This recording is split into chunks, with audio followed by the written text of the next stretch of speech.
Les EPCI, les établissements publics de coopération intercommunale, ont émergé sur la Guadeloupe fin des années 90 avec la loi Chevènement qui proposait une recomposition territoriale des intercommunalités. Et puis dans le même temps, on a eu aussi la loi Voynet qui concernait l'environnement. Ces deux textes législatifs ont permis de repenser le territoire. Alors les intercommunalités en proposant de regrouper les communes avec une logique de rationalisation des moyens, mais aussi une logique de projet global, de vision globale, notamment sur des questions d'aménagement du territoire et des questions de développement économique.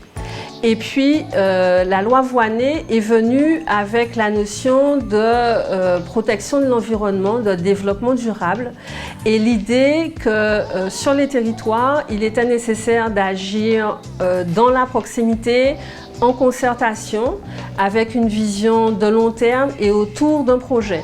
La notion de projet est extrêmement importante parce qu'on a deux outils. Un qui donne du contenu, la structure, donc c'est l'enveloppe avec des compétences données à une échelle supérieure à celle des communes. Et puis un autre qui concerne le contenu avec l'idée de projet. Donc dans les années 90, on était sur une première vague d'organisation intercommunale.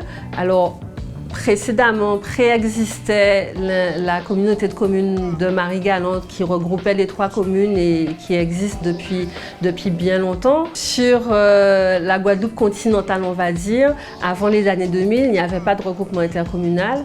La première communauté de communes a été celle du Nord-Grande-Terre et puis est venue par la suite celle du Nord-Basse-Terre. Et puis, beaucoup plus tard, beaucoup plus récemment, une deuxième vague de concentration qui a amené l'ensemble du territoire guadeloupéen à être organisé en intercommunalité. Donc aujourd'hui, toutes les communes de Guadeloupe appartiennent à un regroupement intercommunal. Donc cette idée d'une logique d'action à l'échelle de territoires, Nord-Grande-Terre, Nord-Basse-Terre, Côte-sous-le-Vent, Marie-Galante, Nord-Basse-Terre également, je crois que j'ai dit, Sud-Basse-Terre, Cap-Excellence pour l'agglomération pointoise, on va dire. Donc toutes les communes de Guadeloupe appartiennent à des territoires qui sont supposément cohérents pour une vision globale d'aménagement et qui correspond aussi au fonctionnement en termes d'emploi, de déplacement, de transport. Et ce sont tous ces éléments-là qui participent à une logique d'aménagement de l'espace